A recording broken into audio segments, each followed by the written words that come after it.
Hello, Internet, and welcome to ProduceCast, episode 11, the Produce X101 podcast that plans on investing in Healy stock, if that's still available. I have no idea if they're still on the stock market or anything.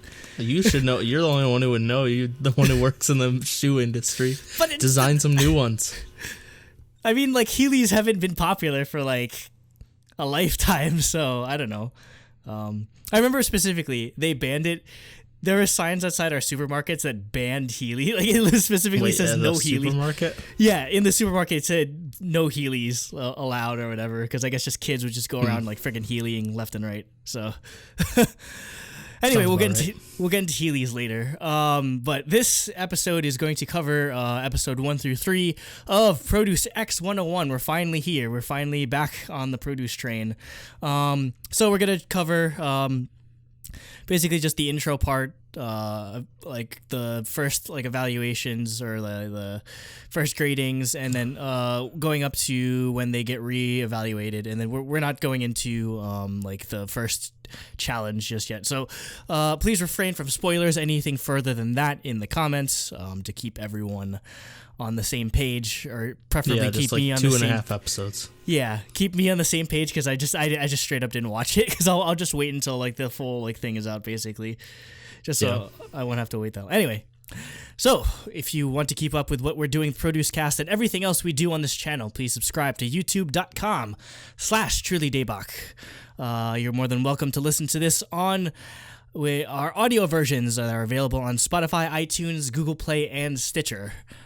You can find us under Daebak Cast. I should probably double check that we're actually on Google Play. I don't know if I ever went through. We are. I double checked. I made sure to check. Okay. Yeah, don't worry about that. Like, I was like, I applied for it, but yeah. So yeah, you can listen to audio versions if that's your scene, or you can see our beautiful faces right here on youtube.com/trulydaebak.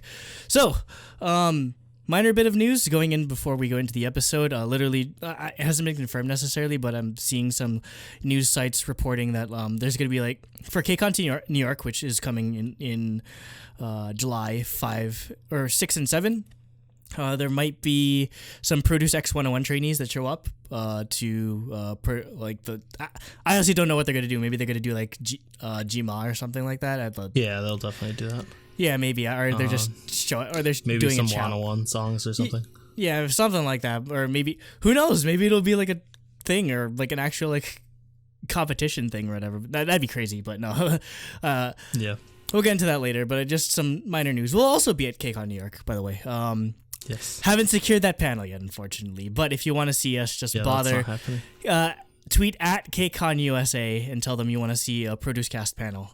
Especially since like the boys are going to be there. I mean, that make the most sense, like, for there to be a Produce 101 X101 panel. So yeah, KCON USA, hear us out. Anyway, with all that out of the way, I should introduce my co-host for the I was evening. wondering if you missed it or not. No. I you think I'm going to miss it? I have special intros for you every single time. Oh, okay. So, to introduce my co-host, he'd snap half of all life out of existence for an IOI comeback. The IOI master, Nathan Swisher. That's definitely true. Okay. So we talked about this because we did a rating. We did the IOI branch rating, and everyone was hating on me because I like IOI so much in there. Everyone was like, their music's bad. But, like, I don't know if I'd do it for a comeback. I would do it for a tour, though. Like, if I could see them live. Okay. Like, because, like, I'm okay with their music. Their music's, like, I enjoy their music, but it's not, like, musically masterful or anything. So, like, I mean, very, very, very is fantastic. But other than that, and, like, I don't know, a comeback's a little, like, I'd be okay with it. If I could see them live, though, that's what I want. Okay, so if you could see them live, you'd snap half of all of life out of existence. Definitely. Easily. Okay. Hashtag I gotta get that use of that light stick somehow. Spent a lot of money on it. You bought like $200 light stick for a group that isn't around anymore. That doesn't exist anymore, yeah. That was a smart financial decision Smart there. financial decision, definitely. Anyway, time to get into the discussion for Produce X101, episode 1 through 3. Starting off with episode 1. So, just a small note, because you know how like the intro is always some like usually some sentimental thing where they're playing like the piano version of like the theme song and everything, and it's like selling all their hopes and dreams and all that sort of stuff. That's how it's been for pretty much every Produce like intro. Not this year. They're just straight up like it's straight up like freaking like Imagine Dragons, and I'm just like, why is it so hype for no reason? Like I like my sentimental. I just didn't get why they were blacksmithing the whole time. Yeah, I don't know. They're black. They're like they're forging an X or whatever. They're forging metal. But I thought the X was a bad thing. I don't know, but yeah, that was a weird. But it's the thing that's different this season. So I guess we gotta focus on it. Yep, we'll get into that a lot later. So we'll get into the meat of the show, which is starting off with like the entrances. Okay, this is basically like the friggin' Olympics opening ceremony, except all with a lot more mind games and a lot more. What? One thing before we get there, Dongwook's "It's Showtime" was way too subdued. That was sad. I think he's just like it's just in general. Showtime. He's just like subdued, a more chill. I mean, nothing subdued person. Like it's but like he's a very like chill guy, so he's not gonna go. I mean, hey, Boas was subdued. Like that's true. I just remember season 1 with the crazy guy that I can't remember his name and him freaking out and like going crazy. Like literally like every single. Nobody's had time. the theatrics that dude has had. Like yeah, you remember him so much from that series. Anyway, yes. Get on to the entrances. Like there's a bunch of them, a lot of stuff going on. A lot of people like picking their seats and that whole thing. I mean, we've been here before. This is the 4th season, so I'm pretty used to this. Just some, I guess, notable events that happened. Like a lot of the companies that have members that have made the final of a Produce group before, they're always playing it. Oh, like Woolim, they had so many people, or like Starship, and that whole thing. Basically, just like all like the Produce powerhouses got a lot of like attention from the other trainees, or like that sort of thing, or a lot of focus. Again, we had that whole nightmare, or like that whole like conspiracy theory last year. Remember Wispel, Yueha, Pledis, and Starship getting all the attention. I mean, we'll get into more of that a bit later too, but yeah. So your usuals are out, except for Pledis didn't send anyone this season. Thank God. Maybe they'll actually take care of their trainees instead of letting Mnet take care of their employees for them. Christine will never come back. Rip. Anyway, like obviously there's a lot of like big names coming for the first time, or there's like a lot of like new players. Go ahead. I was just gonna say there's a lot of companies I've never heard of, like even more so than normal. Yeah, I mean, I guess it's funny. Like it goes from like holy crap, they're a really big company to I've never heard of this before. Even for Produce, which like it happened in previous seasons, but I felt like this time there were a lot more like 1 or 2 people from random companies that no one's ever heard of before. Yeah. Like more than any other season. Mm-hmm. Yeah, we definitely got a bigger variety. Just in general, the trainees this season seemed like on the younger side. They're all past 2000 for like the most of them are born past 2000. It's There's insane. Like so many like 15-year-olds. It's ridiculous. Like 15 American age, like international. Yeah, American age. Yeah. So, just to highlight some like notable names making their appearances, Nam Donghyun, who is from the South. He showed up and everyone was like, "Oh, he looks kind of familiar." Turns out he's freaking Nam Taehyun's like younger brother. Nam Taehyun, formerly of Winner, and now doing his thing as like South Club. I'm guessing that's his label because it's literally called the South. So I'm pretty sure that's funny that his brother's a trainee at his own company. Yeah, that's his own label. That's a whole other can of worms that you can open up another time. It's funny how like basically everyone's kind of conditioned at this point to like not believe like the bullshit, or at least most of the time, because it was funny because when SM popped up, everyone's like, "Oh, it's not SM," or no, everyone called from the beginning like, "No way, SM would actually show up," and it turned out to be like Esteem, which is like an SM modeling agency or something like that. Yeah. Yep. And then they did the same thing that they did with the YGK Plus from season 2, where they play the Goblin like snippet like over like a clip of it. Speaking of, That's probably like half the reason why they got Dongwook to be the host, because he's actually in Goblin.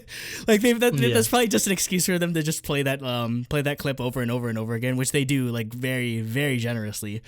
Obviously, since they're all models, tall as hell trainees. I mean, as usual. I think none of them were under like 5'9" or something like that. Some crazy. Yeah, they were all like 180 to 190 centimeters or whatever. I barely qualify for that.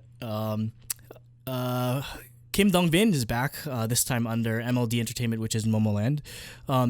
It's kind of sucks because... Who was he under before?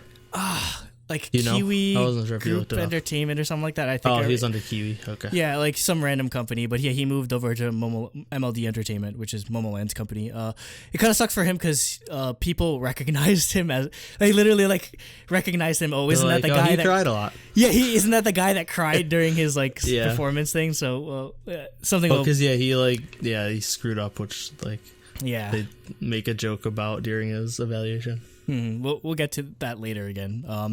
Individual trainees, there seem to be a lot this year, 9.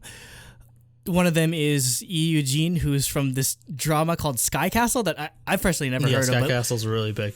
Like literally everyone, like every trainee or like everyone like on stage was like, "Oh my god, he's from Sky Castle." It was like last year's big thing, or one of the big things. Okay, so he's literally famous. Like they're not just like blowing it up for the show. Okay.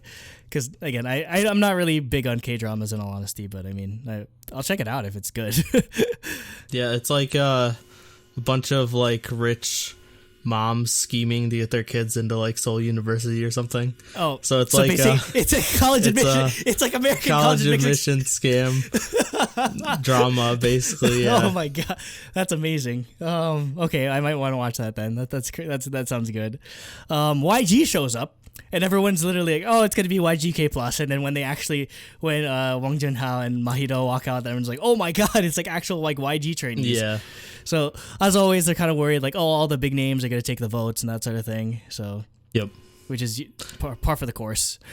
Yeah, that's the thing. You have a huge advantage if you have a name going into Produce. Yeah. If people know who you are, or if you're from a huge company that just has people that are fans YG. Of that company and just blindly follow anything they do, then you have a really good advantage. So as usual, there's always the fighting for the number one seat, which since it's a boy season, of course they have to do all the manly macho stuff. So but did they do anything last season? I couldn't remember. Was it just whoever got to sit there first sat there? I don't know. Maybe I don't remember. Yeah, they might have done it. I don't remember them doing games or anything. Yeah, maybe it's just a boy thing because they want them to fight. It's better TV if they fight. I don't know. Yeah, I don't know. Yeah, because they did stuff like I don't know, like one-handed push-ups, arm wrestling, like friggin' rap battle. It sucked because the rap battle was between the guy from Stone Music, Kim Sung-hyun, and Imi Dam from AAPY Entertainment.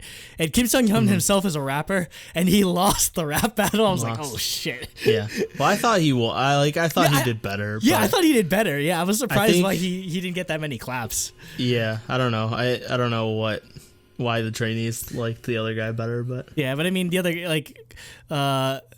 but he ended up maybe losing because maybe it's because he said he was a vocalist or whatever, and then he had a decent rap. It seemed like a so people were like, reversal type thing. Yeah, so it's subversion of expectations type of thing. So yeah, he was good. So we'll get into some JYP stuff. Obviously, we can't avoid it with this first episode. No, yeah, I was gonna say he gets the first seat at the end. It's so funny how they're just so much dedicated to this, and just like in the aftermath of the whole controversy sort of thing.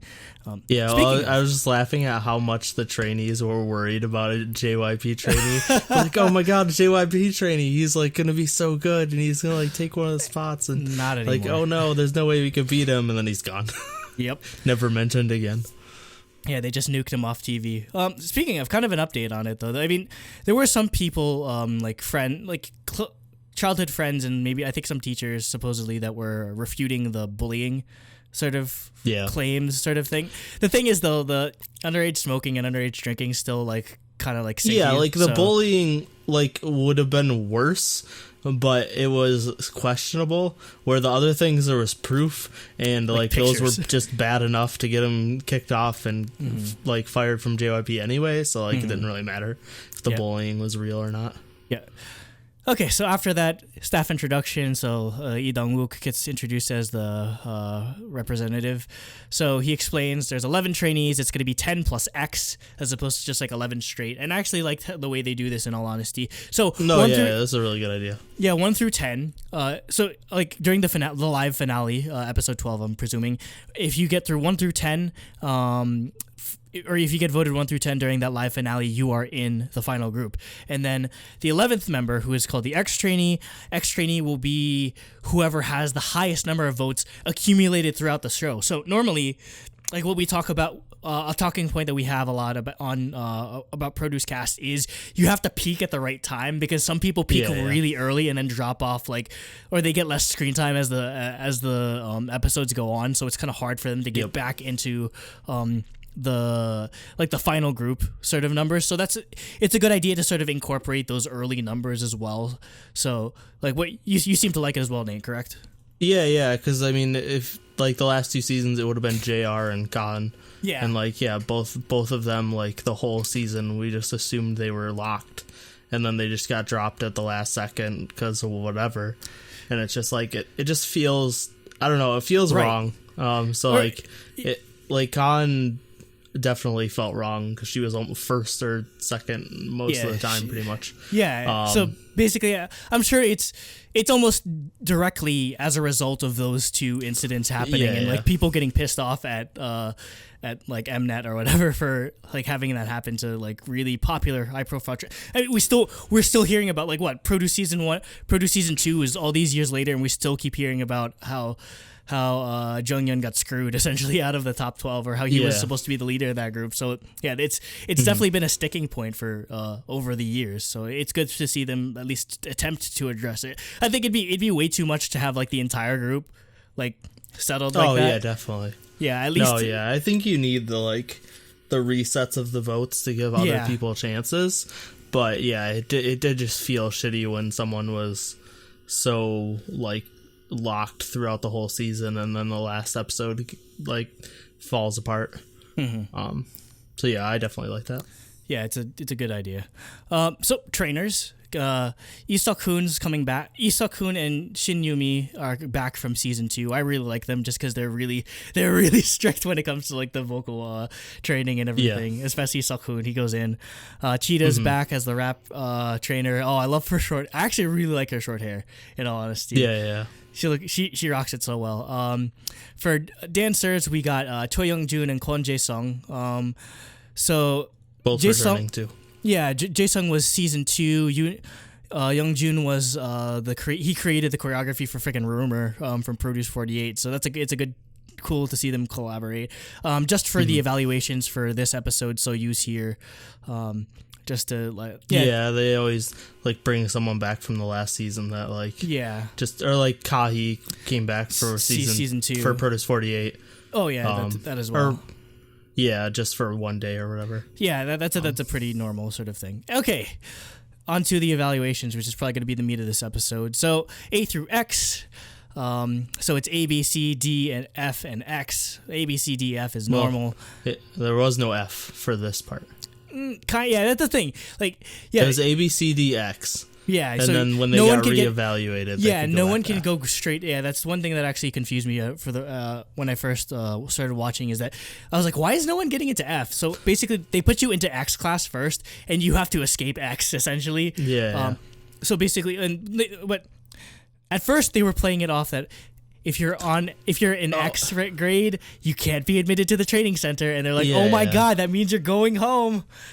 Yeah, it was like the twist that could be seen from a mile away. It was so obvious. I mean, like us as viewers. One of the ex-trainees gonna come back. Like, even like after they like supposedly sent them home and they were training, I was like, when are they gonna bring the ex-trainees back? Like, they're not just gonna kick off. It's called Produce 101. You can't just kill 20 of them from the start and just have 80 people. Like, it just doesn't. You knew they were coming back. And I mean, like, it was so obvious. They're pretty harsh about it.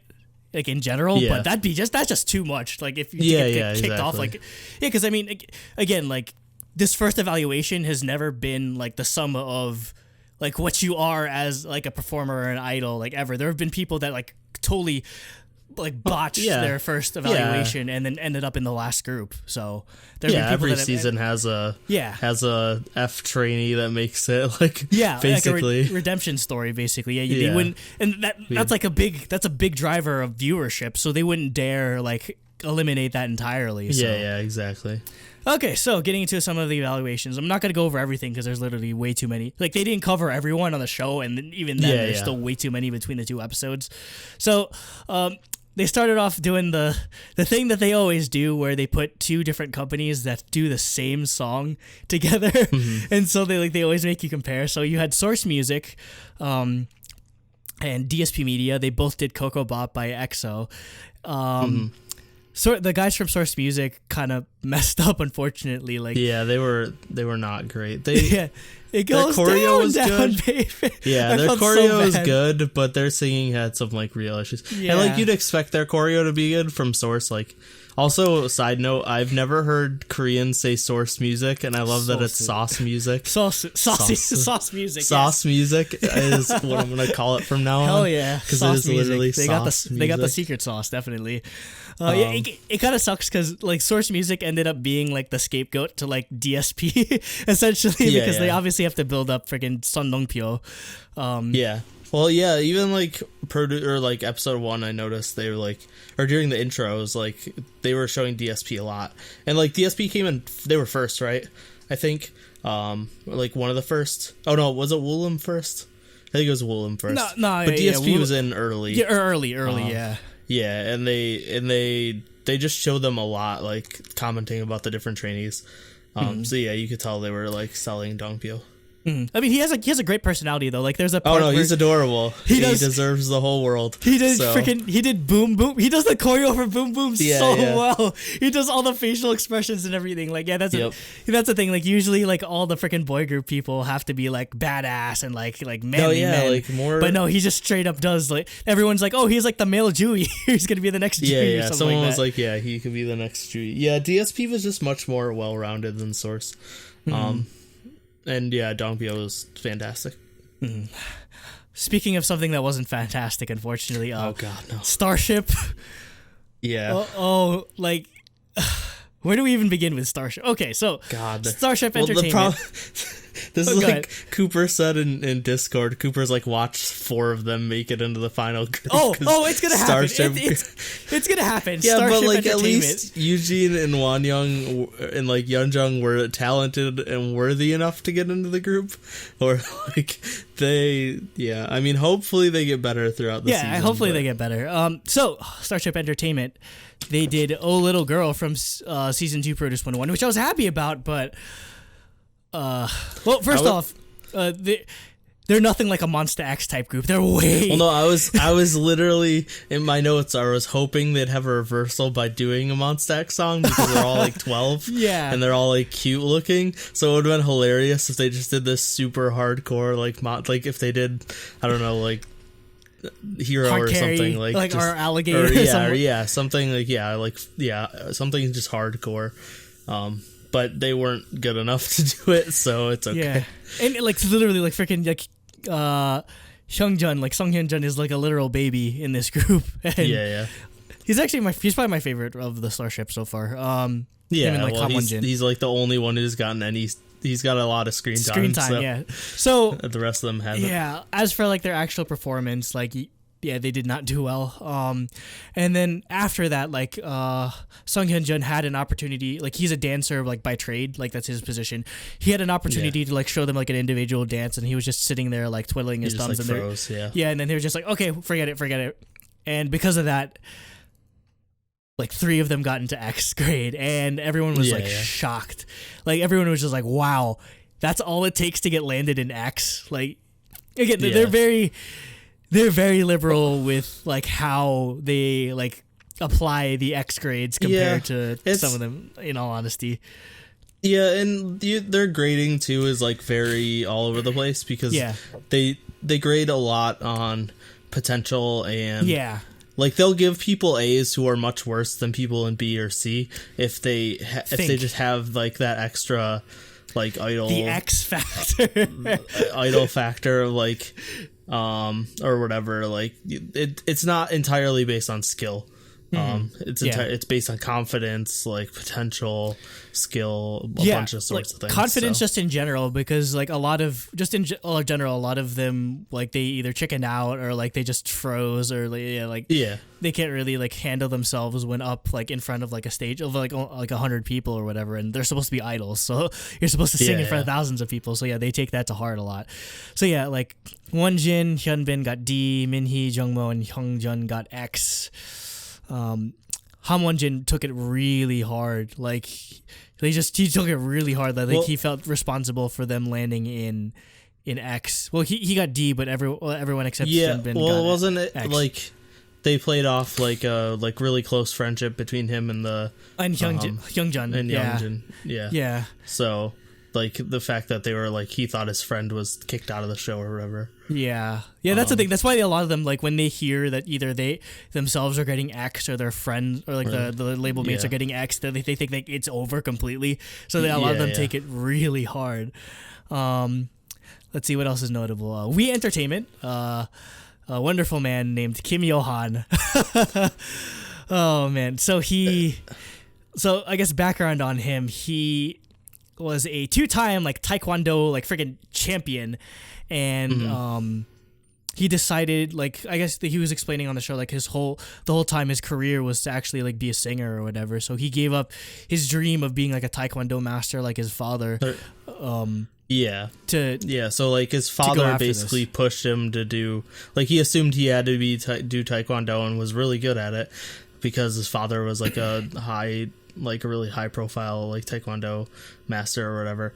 So yeah, he like was like 2-time like youth champion or whatever, and like but like the whole time he really wanted to be a singer and just felt like he couldn't like bring that up to his dad, so he waited until he became an adult and realized like I could choose my own path and like stopped going to college and stuff, like, and all that stuff. Basically like he threw away like his future was set, like literally, like because like Taekwondo scholarships are like really big in Korea, so like he was set for like college and everything, set for life essentially. Like he can become a Taekwondo teacher. That's the whole thing. Yeah, you just follow after his dad. And I mean, he threw all of that away to chase like his dream of being an idol. Which, and the crazy thing is when you're seeing those first interviews, like before the show even started, it said he said he was only a trainee for 20 days. 20 days. He was like completely brand new. Yeah, and by the time they filmed this, he was only a trainee for 3 months. So like he's as green can get essentially when it comes to experience or lack thereof essentially, but boy, I mean, like, I know Produce is all about subversion of expectations, but wow, did he subvert all our expectations? So he did this song called "Come Back to Me" by Seven. I honestly haven't heard of it in all honesty.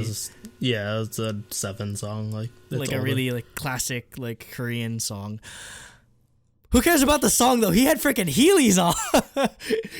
Well, the thing was, it matched the song because in the music video, like the Seven, like they were using Heelys, so he like fully matched the song and the era of the song and everything. And that was such a smart decision for him to like, okay, I'm not the best dancer, I'm not the best singer, I'm going to perform, I'm going to do something really unique that they're never like. That might be the best like first evaluation in Produce history, like ever. Oh yeah, you're never gonna forget it.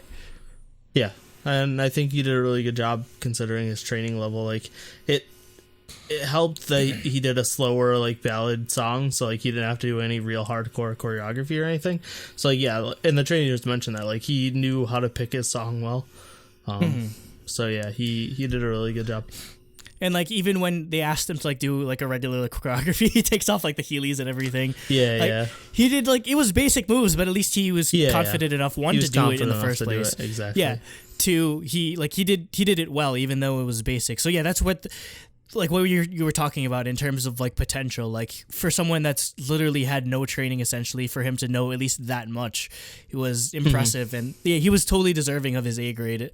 Like I know he was kind of like surprised at first, but I mean, yeah, I could see him being like a serious like contender for making the final group. Again, maybe he might not have all the skills right now, but I could definitely see him being one of those people that grows into like a superstar essentially. I'm not calling him like the next Kang Daniel or anything, but I mean, it's possible.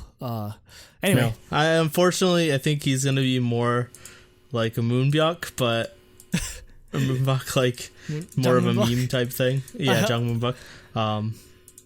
Like more of a meme type thing. That's probably peak, if anything. I mean, we'll get to peak. But... peak's gone. Like peak's not going anywhere in this show. He got no screen time after his intro. Oh, I feel bad. But yeah, we'll get there later. Sinus HQ. Can I talk about Sunho? Yeah, go Sunho for is it. probably my number one. Oh, really? So yeah. I mean, this story kind of gets to me because so he had a pretty big Starship sob story. Like basically he actually joined Starship before Soyu. And then also Soyu was on the panel, and then also which I don't remember the trainer's name, one of the trainers, dance trainers. Jae-sung. I don't remember which one. Yeah. So he's a Starship dance trainer, and so he like trained this guy a lot. But yeah, like he joined Starship in 2008, and like he just never made it he didn't make it into Boyfriend's debut group. He didn't make it into Monsta X. Yeah, that's the thing. Like he got passed up on 2 groups. Twice, that's rough. Like at that point, like when you get passed up once, that's pretty bad. When you get passed up twice, that might be a sign that they don't want you, or you're not out to be an idol. And that's what he said. He's just like, people didn't want me to become an idol, basically. And so, but he became a successful actor, and got like a leading role in the show, and he's like, was successful. And like, so you asked him before the show, like, why are you doing this? You're a successful actor. Like, why are you pushing yourself to do this or whatever? And it was just cool to see someone who's only a year younger than me, still like going for their not dream give like up on their dream even after being successful, and entering the show with people that are like 10 plus years younger than him. He's way beyond idol prime years. Like he's 20 or 27 years old, 28 in Korean. Like some people are retiring at that age. Exactly. Yeah. A lot of people are retired at that age. And just so like, it was cool to see him. And like, it was his like performance was really good too, because like for his main performance, like his singing was just okay, but his dancing was really good. And then they asked him to do a song, and he is an insanely good ballad singer. I mean, like his voice was, Starship. I mean, yeah. So like, yeah, it was just really cool to see. Like I think like in terms of idol songs, like he needs work for singing while dancing and stuff. But yeah, like he could easily be a ballad, like a really He's basically like the next Kim Jae-won essentially. Like Kim Jae-won's a similar situation where he's like a solo singer, does a lot of ballads, a lot of stuff on his own. Just happened to break into like this idol music through Produce 101. So it could be a similar situation to that, in all honesty. And also just in general with this guy, like with Sunho's like story or whatever, like I kind of felt really happy for him, because a lot of people were treating it like, why is this actor coming to like, everyone is treating him as an actor first, not as an idol. Yeah, that's the thing. Everyone thinks it just because he's famous as an actor means he doesn't know anything about being an idol. Where it's the complete opposite. Like he suffered being an idol and just so happened to break in to be an idol for over 10 years. Like. Yeah. He knows what it's like to be an idol, or at least what it's like to train to become one. Better than any of these guys, definitely. Like, so I'm glad that he subverted that, like, I guess, like stereotype. Like that's the thing. Like a lot of people, like they won't say it like out loud, but like people that come in that aren't idols, or that aren't like, it's not their like proper trade, so to speak. There is definitely a type of a stigma or just like discrimination against him in some sort of ways. But yeah, for him to just like blow everyone out of the water like that was really good to see. So he's your favorite, like he's your one pick right now? Yeah, I was gonna say spoilers for my ranking, but yeah, he's probably my number one. Okay. Moving on to MLD Entertainment. So we mentioned Kim Dong-bin before. This is a guy that like really dear to my heart, being a huge fan of Produce 101 season 2. Basically, like, if you're really thinking about this is like returning to the scene of the crime for Dong-bin. Like, just imagine imagine just like the amount of anxiety and like stress that you'd have to like put yourself through to not just only go back to the show, but like to have to experience all of that again. Like, we as like human beings like fuck up all the time. Like, he did it on national TV. Just like, I can't even begin to imagine like trying to live that down for the rest of your life, essentially. Just having to being known as the guy that cried on freaking Produce 101. Like, that's like, for that to be your defining trait for the rest of your life, it must have been rough on him. Like, even after he left the show, I'm sure. So, yeah, to see him come back here, so much more confident, so much more improved, and to have the balls to do Chewing Gum by NCT Dream again. Like, that's nice. That takes serious balls for him to do. Just like, again, just he's literally overcoming his fear or overcoming like the worst, most embarrassing moment of his life, and he killed it. He completely killed that stage. I was so happy for him. He got a B ranking, which he totally deserves, and I want him in my top 11, in all honesty, just because I want to see him do well, and I feel like he has a chance of doing well, definitely. Signing with MLD Entertainment, I mean, they must have some type of boy group in mind. If they're taking on male trainees. So, yeah, I genuinely, I wish nothing but the best for him, in all honesty. He deserves it after all he's been through. So, I mean, any thoughts on Kim Dong-bin? Really cool. Yeah, it was really cool to see him come back and have the confidence to do Chewing Gum again, and then transfer it, because it changed to a different song, right? He just started with Chewing Gum. Yeah. It changed into a different song. I don't remember what. I didn't write it down. But yeah, it was cool to see that confidence and see him not screwed up. And yeah, like I said before, because people remembered him as the one who like cried all the time and he like screwed up his audition in season 2 where one of the trainers was like taking out their earpiece, and he thought that was a signal to stop, and so he stopped mid song and like kind of like screwed up his performance, and so they made a joke, and he told him to keep his hands like, keep his hands under the table under the table, so and then Jason's like, oh sorry, yeah, just so he doesn't do it again. Yeah, so that was funny. Next we're on to brand new music, so another like huge label that has a lot of implications. You're gonna skip the cringy ass siren performance. I'm not touching that with a 10. You don't want to talk about it. I'm not touching so that. Cringy. It was terrifying to watch. That's all I wanted to say. Okay, brand new. Also Yehwa's, or wait, this is part of it, right? Yeah, like all the self-composed songs. Yeah, so touch on that a bit. So yeah, brand new music. They got a bunch of male idols again. Yeah, everything's self-composed.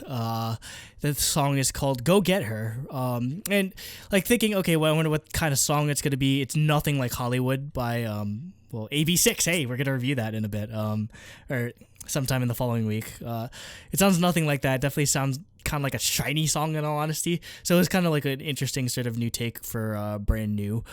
I thought, yeah, they all did well. I mean, they all got good grades, B's and A's.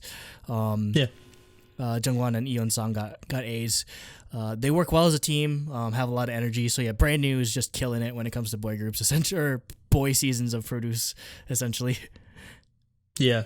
And a couple other companies also did self-composed songs, like AAPY, which is a company I've never heard of, and then Yehwa also did. And AAPY's song was just like pretty standard guy group. Yehwa's was Deep House, so they win. But but yeah, brand new definitely did the best out of the three. They were just all around good, like solid skill set. So moving on to something that's very near and dear, or a company that's very near and dear to your heart, Nate. MBK Entertainment. No one can save MBK Entertainment. Okay, no one. We'll get not even you, kid. Okay, forget it. Okay, speaking of the guy keeps saying, "Oh, I'm gonna save MBK." Nam Do-hyun. He's literally a 5-month trainee, and he is 14 years old in American or like international age. I'm just like, dude, you haven't even gone through puberty yet. How are you gonna save MBK? MBK. Nobody could save MBK. They're murdering themselves. That's just a fact of life. I was like, oh, rip Get Daya. out while you still can. Rip Daya. Yeah, I know, because they're like, oh, this is a company where the legendary group Tiara came from, and now the company's crap. It's like, well, they have one group, but nobody cares about them. Oops. They have a win. They got a win. They should have gotten another win while we were there. But stupid Super Junior showed up to the show, which is like, nobody goes to the show that has any popularity. What are you doing there? If you want to watch that, we there was an episode of Daebak Cast where we went to MTV, the show in Korea. So really fun. Anyway, so MBK Entertainment trainees do Roly Poly by Tiara, and they go into Boomerang by 101. I'm so happy they did the Roly Poly choreography so good. Yeah. It was perfect. Yeah, It was really good.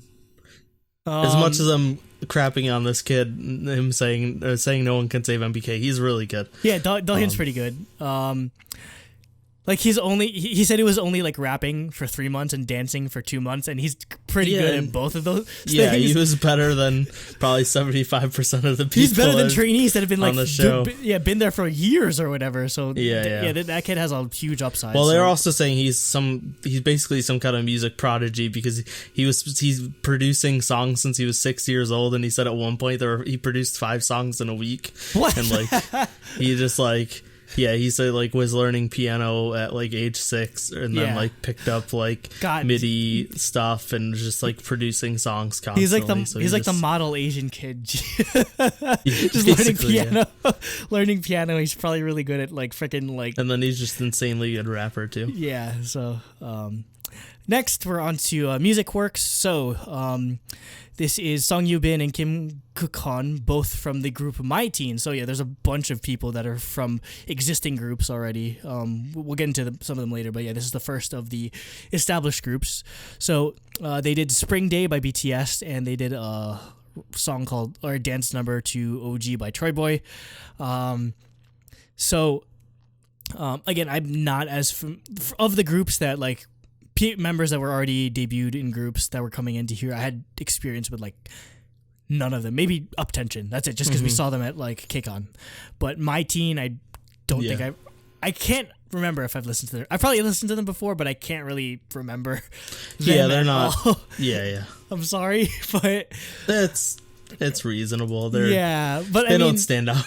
maybe because I had no idea who they were. Like that's what like sort of blew me away when I saw them do like Spring Day. Like friggin', like they all like their choreo like for these first live evaluations, they're doing live vocals while doing choreography, and the fact that they're able to have clean ass vocals while doing the choreography, like usually you're just like like after a while, but like they were able to like maintain like clean vocals throughout the whole performance. So it's insane, honestly, how good they are. So there's a huge upside for them in all honesty. Obviously maybe having like that name recognition will help them out in a bit, but I mean, what were your thoughts on them? Yeah, I thought they showed their experience well. Like you said, they were just stable while doing harder choreography, which is not something trainees can just do off, like even after their training. Like that takes a lot of stage like practice actually performing on stage and stuff. So they definitely prove themselves as existing idols, even if they're from a group that is relatively unknown. So that's towards the end of episode 1. I'll read off like the top 10 after. Again, like top 10 at freaking episode 1 is literally meaningless. It's completely useless. Yeah, it's just anyone that shows up they'll just vote for. Yeah, so it's just like whoever is the prettiest, basically. Yeah. So I mean, granted, that's boy seasons in general. Assuming this goes the way of Produce season 2. That's K-pop in general. That's K-pop in general. Anyway, so top 10 is we got Jellyfish Kim Mingyu, Starship Gu Jungmo, We Entertainment Kim Yo-han, Ulim's Cha Jun-ho, TOP Entertainment Kim Woo-sok, DSP Media's Son Dong-pyo, Individual Trainee Lee Yu-jin, IME Entertainment Lee Se-jin, Starship Entertainment Song Jung-jun, and Maru Entertainment Lee Jin-woo. My boy Choi Siwon, 56th place because they didn't even show him. Oh boy, yeah. He's got a long way to go. Anyway, so episode 2, they're on to Steam Entertainment, which is, again, the SM modeling agency. They did Killing Me by Icon. So most of the folk, which is funny, it's an SM. Yeah, exactly. I found it hilarious. So the SM group did Icon. It's like they don't even acknowledge YG's existence, let alone like the thought of them performing a YG song. You think they would do an NCT song or something? Yeah, if anything. So obviously they're on models. They're all beautiful. Anzardi Timothy, the guy that's like he's half French, is in here. Yeah. Most of their focus was on Yuri though. Yuri was originally, before becoming a model, he was originally a trainee at SM, like SM proper. Actual SM, yeah. Yeah, so he mentioned that he was supposed to debut in NCT, but got passed over for whatever reason. He had a chance. Yeah, that sucks. But yeah, I thought they were surprisingly. They surprised me. They were good dancers. They were not good singers. But which is still, why, like 3 of them got X. yeah. But Yuri actually was really good. Oh, yeah, he was good. You could tell that he had the actual training. Yeah, where the others were just actual models that weren't really trained to be idols. So yeah, Yuri definitely impressed me. Yeah, so kind of like Sun Ho, he's another person that transitioned into a different line of work after like trying to become an idol. Missing the debut group. Yeah, so and then it's him just trying to chase his dream again. So yeah, hopefully good things happen for Yuri. Woollim Entertainment, another like big name produce company, all over the place. Nope, definitely all over not the good. place. So they did BTD by Infinite and Pop by NSYNC. So they have someone that's literally a 3-month freaking trainee in Kim Min-so. He explained how he got signed by Woollim because he did like a promo video for his school that got 96 million YouTube views. That's insane. Yeah. How are there even 96 million people in Korea? No, but he did it to a K-pop song, so I assume that's why. I don't know. Maybe they're just fucking up the numbers because 90s. Like there are some freaking K-pop groups that don't even have 96 million views. There are tons of K-pop groups that. You're telling me this kid. I would bet you add up all of Lovely's music video views, and they barely. It's nowhere near 96 million. Lovely's is pretty big. They probably get like 20. Yeah, but I mean, you're telling me this kid has 96 million, like off of it went viral, maybe, so that's why. I mean, it went viral, so it's possible, but I feel bad for him though. So he was explaining like before like they go into this like the stage or whatever. He's like he had a dream the night before that he would trip on stage, he'd fall on stage, and he actually tripped on stage. Yeah. Yeah, they like. It was weird too because the trainers even told them like don't start so far back. Yeah, they were saying so far back. Yeah, they were right at the back of the stage, and then they had like a huge group, so like it was bound to happen. There was so much room in front of them. Yeah, I don't know why they were so far back, but whatever. I don't know, but yeah, it sucked. After that, like the choreo was just like a huge mess. Yeah, it was a mess. And I mean, I was sad too that they didn't do what last season did, and they do a Lovely song and an Infinite song. I was hoping they would go from an Infinite song into a Lovely song just to like subvert expectations. You can't show off your manliness doing a Lovely song, unfortunately. Guys need to do more girl group songs. But I mean, guys doing girl group girl group songs is how you get the freaking siren performance. So. It's true, but if you're good at it, like you have if to you be can do good, it well, you could get like Dongfyo like doing Bam or Boom Boom, whichever one he did. They're all the same song. It's all the same song. Who cares? So the only person that did really well was Hwang Yeon-sung, just because he did a freestyle dance. That was pretty good. But yeah, everyone they were not great. Yeah, everyone was D or C. Unfortunately, and I think it makes sense if you think about it now. Like because you mentioned like there were a lot of trainees this season that are like newer. and that makes sense. Like, the big companies know what value you can get from these shows, but also they don't want to send their experienced trainees that are going to be in a new group soon. So, like, it makes sense to take your new trainees and send them. You just kind of hope that they're popular or good enough to make it. Yeah. Because, like, you don't want to send your trainees who've been there for years, because you're probably planning on doing a new group with them in the immediate future, and you don't want. Well, and actually, didn't they say? I don't know if it's a rumor, but this season's supposed to be like From Us, where it's a full group for 7 years. Yeah, it's like I heard like up to 10 even, or something like long. So this is it's essentially this isn't group. A temporary group. Yeah, this is a permanent group this year. So, like, it makes sense. You don't want to lose your best trainee to this group when you need them for your own group that you're going to debut. Assuming you're a half decent company, I don't know, like MBK barely qualifies as a half decent company, but assuming you're a half decent company, they definitely don't. Like, you can you have all the time in the world to train them, but you have all the time in the world to train them. You don't have all the time in the world to get them popular. So if you get them popular, you can just train them afterwards. Like, it really doesn't matter, essentially. Like, again, we all know going into exactly. Like, if this is your first season of Produce, and you're expecting going in that it's going to be like a straight up like singing competition, you're going to be in for a bad time. No, you need to go watch Girl Spirit, because that is 12 of the best girl group vocalists performing in a competition. Yeah, go watch that. This is Produce has This is a popularity contest. Yeah, it's first and foremost a popularity contest. So that's pretty much. And every season it gets more and more popularity. Yeah, more and more popularity contests. The skill level goes down. The average skill level is going down every season, basically. Yeah, because everyone wants their own piece of the pie, essentially. Anyway, moving on. So we're kind of touching on Peak with from Chandelier Music. He's everyone's favorite Thai trainee that does like freaking random Muay Thai and he's so DJing. He's so weird, but he's amazing. Weird. Yeah, but he's definitely memorable. But unfortunately, it's not translating into results.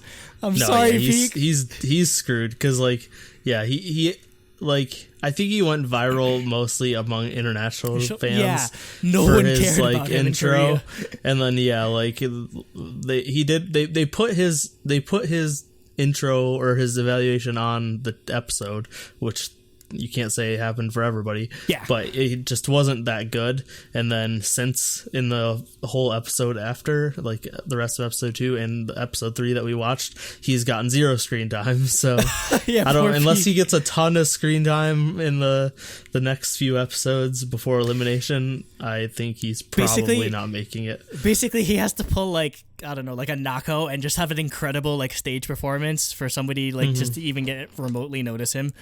Yeah, and I mean, from what I saw of his Love Shot performance, he's not good. Yep, he was the definition of a D rank trainee, unfortunately. I'm assuming you were gonna get to Hong Yi, but yeah, none of the international trainees were good at all. Yeah, even some of like the ones from big name companies, but we'll get there later. Yeah. Hong Yi Entertainment. So we got Wei Ji. Sorry, I'm really bad at Chinese. Chinese international trainee, and Tony, who is Canadian, and apparently doesn't even know Korean. He doesn't know. Oh, I mean, hey, last season every time he's talked in the show, he's been speaking English. Always English. Hey, I mean, last season we had people that straight up just didn't know Korean. Like half of the roster was just they only knew Japanese. Yeah, but that was a different thing. That was like. That was Japanese trainees that were, but that's nothing against them. I actually thought their performance was decent. They did. Their intro was super awkward. They did everyone. They did growl. So pretty good. Like that's the thing though. A lot of people were doing like BTS, EXO, like really. Oh big, yeah, like, well that's what they said. That's what complaining even about. The trainers mentioned it. They said like they all have to do EXO, BTS, or 101 because they need to show like strong performances or whatever. So whenever you get someone doing something different, like it's a breath of fresh air. Like, and I mean, I guess that's, unless it's creepy smile dude doing siren super awkwardly. I guess that's kind of the state of boy group, like popularity in general. Just like literally everyone's just trying to imitate one of those two groups. Exactly. Maybe not 101 as much, but like everyone just they trying just to mentioned do. 101 because it's Produce 101. Like, they get talk paid, about 101 they get so paid much. They get paid per every mention of 101. Like that's there in their was contract. the like where they do the repeat of people saying the same thing, and they're like, "Who do you look up to?" And it's like 101, 101. It's like, no, you don't look up to 101. They know why they're saying Who that. you look up to BTS. Don't lie. Yeah.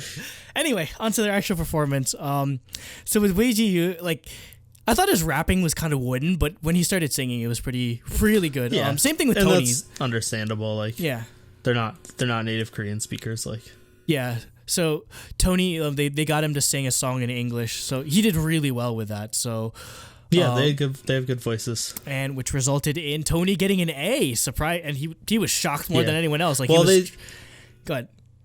Well, they talked about it too. Like, one of the trainers like basically used his chance card, he said, or whatever, on Tony. I think it was Tony, right? Or am I mixing that up? Yeah, with a different Tony trainee? got the A. So yeah, Jaesung Jaesung said he'd give him a chance and put him. He straight up told him, like, I'm putting you in a higher grade than you probably deserve, but we think you have the potential. Yep. Yeah. Exactly. We'll get to that later. Yeah. Tony. Next, we're out to Jellyfish. They did Love Equation by Vix. So basically, the whole time they were talking about freaking Kim Min-kyu being like, "Oh my God, he looks like all these different celebrities, and he's so pretty." They listed like 12 celebrities, and I'm like, most of those don't really look that similar to each other. So how does he look like all of them? And then he ends up getting an A. Yeah, well, he deserved it. I mean, we say that now, but he's like top 3. All 3 weeks. I have it a little bit later in my notes when they were talking about talking during training or whatever. But Min-kyu is 100% going to be like the Sohei Haewon of this season. He's gonna Sohei the hell out of this. Yeah, he's gonna be really bad. He might improve a little bit, but he's easily gonna make the group. Yep, I'll predict that right now. Mark it down. Yeah, we'll hold to that definitely. It kind of sucks that they focused on like Min-kyu essentially, because Choi-jin's song actually did really good with his singing, but again they were just focusing on the pretty boy for the most of the time. Yeah. I mean, I don't know. I honestly don't know if Min-kyu deserved an X in all honesty, because I mean he did. I don't know if he deserved an X, but I would say he probably doesn't deserve an X, but he definitely deserved a lower score. Like, yeah, they were cute, but they definitely needed work. A lot of work. Yeah. Next, we have our individual trainee, Lee Eugene. Again, he's the famous guy from Sky Castle, like we mentioned before. He performed Spring Breeze by 101. So it was really cute when he was mentioning like why he wanted to become an idol. He became an idol. He's a Dio stan. He's a Kyungsoo enthusiast. Marlon, eat your heart. I was gonna say Marlon's gonna vote for him if Marlon watches this. Oh yeah, one of the people in our Discord. Oh, we forgot to mention our freaking Discord. I forgot about that. Join the Truly Daebak Discord. There's a Produce X 101. There's a Produce X 101 channel. Yeah. Sky Castle is the highest rated drama in Korean cable television history. What the fuck? And he's on an idol show. Because I was looking up I was gonna read the Wikipedia synopsis. The drama revolves around the lives of housewives living in a luxurious residential area called Sky Castle in suburban Seoul. They try to make their husbands more successful and to raise their children like princes and princesses. They want their children to go to Seoul National University Medical School, so parents rush to send their children to Seoul National University. They use every way to get to the school. They spend billions of won to hire coordinators, blah blah. So yeah, basically what I said. It's like college admissions. Just a bunch of movie. rich moms trying to get their kids into the best school. So, but yeah, it was huge. Yeah, so that's why everyone was freaking out about it. Oh my God, 23% rating. 23% of the country was watching that show. Those numbers are unheard of, like in American television. Like this is for cable. So like obviously there's higher ratings for public channels, but yeah, the next highest is Reply 1988 with 18%. So I have 5% more ratings. They have almost 1/4 of the country watching this one show. Yeah. That's insane. Well, if you look, but like You and I, which is the highest rated drama in history, is 66% ratings because that's on public television. It was 1998 though, so nobody had anything else to watch. You had nothing else to do. Like, it's impossible to get those numbers now because there's like freaking like Overwatch and internet shit and to compete everything. with. Yeah, exactly. Like, yeah. Anyway, so yeah, he wanted to become an idol after watching Dio in the movie. He had no not that much formal training, but he still wanted to try his best. And he said, yeah, they were asking him like, if you had to pick, like, which one would you do? And he literally said he's turning down work for TV and movies. Yeah, he said he was dedicated to this. Yeah, so you have to appreciate that about him. That being said, what company was he from? He's an individual trainee. Oh yeah, individual. Okay, so yeah, I was gonna say. So that being said, yeah, he has a lot of work to do with his voice because he's trying to do Spring Breeze, which is like meant for like 6 or 7 vocalists all on his own, and yep, the choreography was kind of like not choreography. He was not good. He definitely needs work. Yeah, definitely. But I'm rooting for Eugene. I want to see him do well, just because he has a nice story. Yeah, that's the thing. There's a lot of people that they're a band or they're coming from other fields just to like see if they could have a shot at becoming an idol. I guess because this idols reign supreme still in Korea, regardless of how popular like athletes, esports athletes or actors are. It's if you're an idol, you're like God essentially. So yeah, I don't blame them for at least trying. And hey, yeah, see, nothing will hurt if you just from trying. So hopefully he improves. YG Entertainment. Okay, so we got Wang Junhao. Oh, also before that. Oh yeah. There's a dude, the individual trainee. Or wait, no, is there more individual trainees after YG? Is that when the rest of them show up? After YG. Okay, yeah, sorry. Okay. So YG Entertainment, we got Wang Junhao and Hidaka Mahito of Treasure Box. Utter garbage. Oh, don't say that. The YG. I'll say it. I don't care about YG stands. They were not good. They were hyped up so much. If you're a YG trainee and you were that bad, and not just that, they did "Good Boy" by GD and Jay. Yeah, they did "Good Boy" exactly. Like that is like an iconic song. That song. Yeah, like, ugh. Yeah, they. How could they? Yeah, that they were not mincing their words whatsoever. They were like for coming, even if they didn't come from YG, they said that they were disappointed in them. But for them, they were just bad in general. So the fact that they came from YG just made it just amplified how bad it looked. I mean, again, granted, we did not watch Treasure Box, so who knows? There's probably more to them than meets the eye. Again, everyone's probably going to say obviously this is one performance. Yeah, but everyone's probably going to be like, "Oh my God, evil editing" or something like that. But I mean. Yeah, you can't really help it, I guess. It's what they showed there, so you can't blame them for giving them a scene. But I don't remember them getting a big reveal for a reevaluation either. So and I mean, they might have been on Treasure Box, but they didn't make the final group. So it does say something about in terms of skill level. But I mean, yeah, they still have some ways to go a bit, even speaking Korean definitely. As well. Next was a bunch of individual trainees. Pretty much the rest of almost all of the others that weren't Eugene. Yeah, so they did DNA by BTS. They 90% of their focus was on freaking just Choi Siwon, who's my dude. Yeah, but he's only 100. Really he's only 167 centimeters tall. Yeah.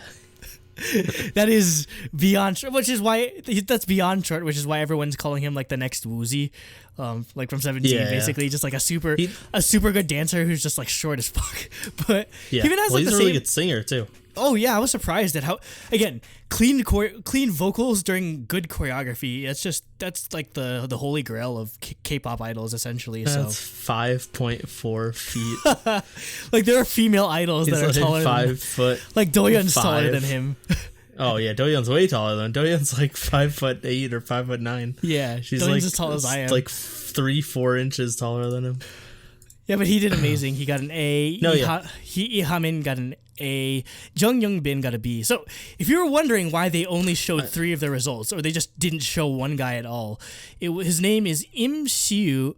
He was the guy in the red hoodie. So apparently he left before the reevaluation, so they just completely axed him from all of there's no point in putting you in the. Yeah, he got a D apparently. So okay, so it didn't really matter. Yeah, it didn't really matter much.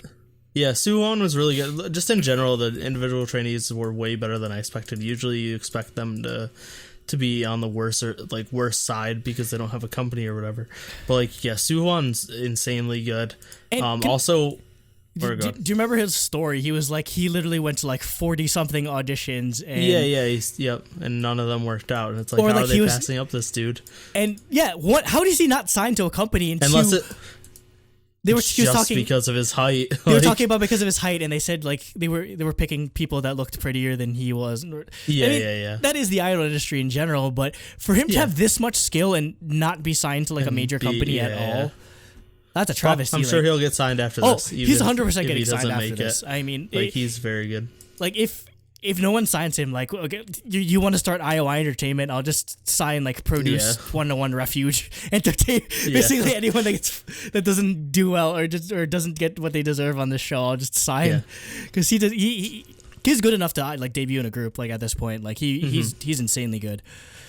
Also.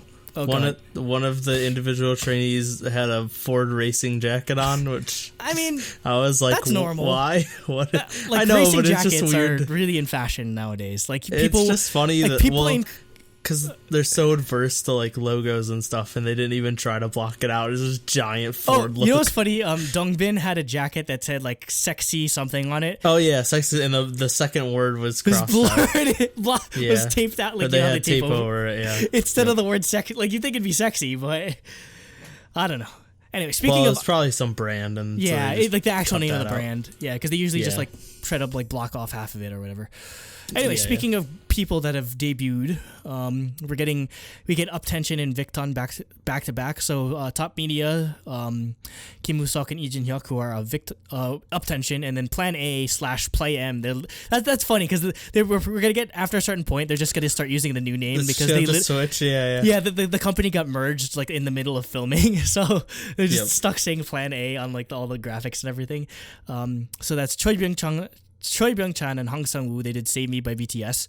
So we've seen Uptension live at KCON, but I mean, I honestly can't. I high-fived one of them. Like even like I can't remember much, but I do remember that. Maybe I high-fived one of these guys. So it kind of sucks though because for me they kind of the Top Media guys from Uptension guys kind of got like overshadowed by how much I liked Victon or like the members from Victon. Victon was really good. I knew like I followed their group a little bit just because they're from the same company as A-Pink. Okay. So like I've heard some of their songs and like I knew they were good singers, and I knew they just never really got anywhere. But yeah, they definitely impressed me the most out of the three existing group. Music Works, 100%, Top Media on Plan A. It was definitely the Plan A trainees that impressed me. That dance break, the dance break from Save Me that they did was perfect. And Han Sang-woo is what a good vocal. Like I said before, like he sounds straight up like Jimin when they're doing the intro. It's so funny too. I went to look at their profile, and it's his positions are leader, lead vocalist, lead dancer, lead rapper. He's literally the best of everything. He does everything. I was like, he's hard carrying. What does the rest of the people do? Oh no! If you Google their profile, that's what it says. But I was just surprised for both of them to get A's because I mean we've just had like year after year of people that already debuted just completely botching their produce their evaluation, but they killed it. Like even the Uptension guys like Woo-seok and Jin-hyuk, they did great. Like that's cool to see them. Like they can't do like the newest storyline where they get Fs even though they're freaking new. Yep. Yeah, they can't do any of that nonsense anymore. Like they actually came through big. So yeah, I was happy with that. So that's all I wanted to talk about with evaluations. Was there anything else that I missed that you wanted to mention? No, you covered everything I wanted to, I think. Yep. So at the end of the day, they had 16 members in A, 23 in B, 22 in C, 18 in D, and 22 in X. So yeah, it's pretty even, fairly even. Yeah. Not surprising that we have a lot of X in comparison. So yeah, this is where they went on to mention there's X trainees are not allowed to train in the same venue. They really kept playing it off like that they were gone. Then after that, they moved into the dorms. Wonyoung shows up on the speakers or something like that. I have no idea randomly. why. She just basically announced that they needed to go get their shirts. It's like it started playing. They got Jung Won Young, the literal lead, like number, like the center of freaking Eyes One, and you're having her tell them about shirts. Yeah, like what? Of all they the started playing Nekoya, and then she started talking, and they're like, who's that? It's like, oh, it's Jung Won Young. Like, oh my god, I'm gonna go meet her. And she's just like, hey guys, now you're gonna get shirts that are different colors based on your ranking. You can go get them now. It's like, okay, they couldn't why do this off screen. I was to say, like, why that they could have just had a random PD just announce over the speakers, and not show us that. Like, also, what was the point of Won Young being there? I am glad that they kept the glitter, because remember, like, in Produce 48, they introduced the glitter for rank A, the pink shirts. So I'm glad they kept it, even though it's a boy season. So I still need to buy one of those shirts because they sell them like online. So yeah, you can buy the Produce. I need an extra because that's probably what I get. Where it's a dance. Yeah, can you get the like jerseys, like the? Yeah, I should buy the jersey because you need to try to. If you can buy those, you should buy one and wear it to dance. Yeah, so for those that don't know, I take dance classes every week. I love dance in New York City. So, but yeah, I'll just pretend I'm an ex-trainee for the rest of my life because I do suck. Anyway, we are getting on to like practicing. I practice Jima. So 3 days until the reevaluation. Everyone's trying to do all the high notes. Like, is there a Produce song that does not have a high note? Like I'm sure. No. Well. Pick Me, yeah. Like OG Pick Me, maybe? Yeah, Pick Me has a high note. Maybe? I can't remember. I'm thinking about it. I guess that is kind of high.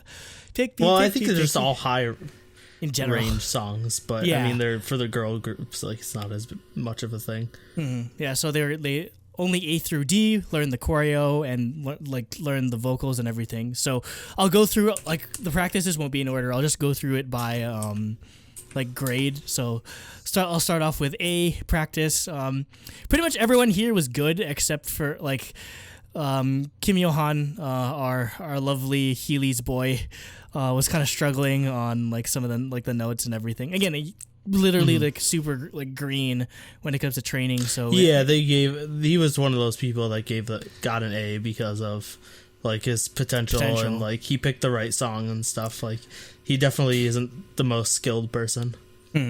So yeah, and some of them they needed like vocal, like a bit of like vocal like or range training. So yeah, I mean, but for the most part, like A didn't disappoint. Though surprisingly, friggin' what's his name, Song Yoo-bin from Music Work, like literally already debuted. Like he had trouble with like the dance or the choreography, which is kind of surprising because he's from a debuted group. So shouldn't you kind of know how to? Yeah, I guess it just goes to show that like just because you're debuted doesn't mean you're just like a genius already. Like even like debuted members still like struggle or take their time to like learn things even. B rank practice. The only really notable thing that happened here is from Around Us Entertainment, which I didn't mention. Around Us Entertainment is Highlight's company. Choi Si-hyuk, so one of their trainees. When they got to like the vocal practice thing, like he couldn't sing. Like he just straight up like stood there like an idiot. Freaking Sokun just ripped into him like really bad. Yeah, I kind of felt bad. Was really, really harsh. I mean, I kind of felt really bad, but he was just sitting there. He's like saying, "What am I asking you to do?" And he's supposed to say, "Sing with more confidence," and he can't even say like he couldn't even speak any words. Like he was just like I zoned out. He was for just supposed to second. say he was confident, like or do things with confidence. He just couldn't even say that. Yeah, and I was just like, that's really rough for. And he's like, idol. yeah, if you can't even sing in front of like me, how are you gonna sing in front of like thousands of people? Like, yeah. What is your dream? Like, because you're not just gonna be singing in front of like 10 people. C rank practice. What I found notable here was one of the guys, because they were kind of struggling at first, like with being on time. But Park Yin-sol from Nest Entertainment was like, okay, I'll be the other one that leads the dancing and like does all the counts. And yeah, they did much better after that. So that was good. Yeah, he just kind of, it was just funny that like, it was the instant he did it was much better. But like, if the teacher was doing it, like they were really bad. We have Lee Jin Woo from Maru Entertainment. I feel bad for him because he was alone. He got separated from the rest of his label mates, so he was just kind of just sitting there, like not doing anything. Like they kept trying to push him towards the front of the stage or like the class so you can see the mirror. Yeah, so he was just really lonely. But then another one of the Nest Entertainment, Osebom, was just like helping him and teaching him the choreography and everything. Yeah, that's the thing, because it seemed like he didn't want to ask for help because he didn't like really know anyone there. He didn't know anyone. He was some people are just awkward, like having all these random new people. Yeah, that's the thing. That's the thing that we really underplay in Produce is that like you got all these like 14 and 15-year-old kids that like all they know is just like the people that they've been training with forever, and then they just get thrown onto a show with like a bunch of random people, and they're supposed to like get along just together. Like it's a lot of it's a lot of work for like little children. So yeah, I don't blame them for being like that, in all honesty. So next is D rank practice. It's funny how the lower ranks you go, the more like the nicer the trainers are.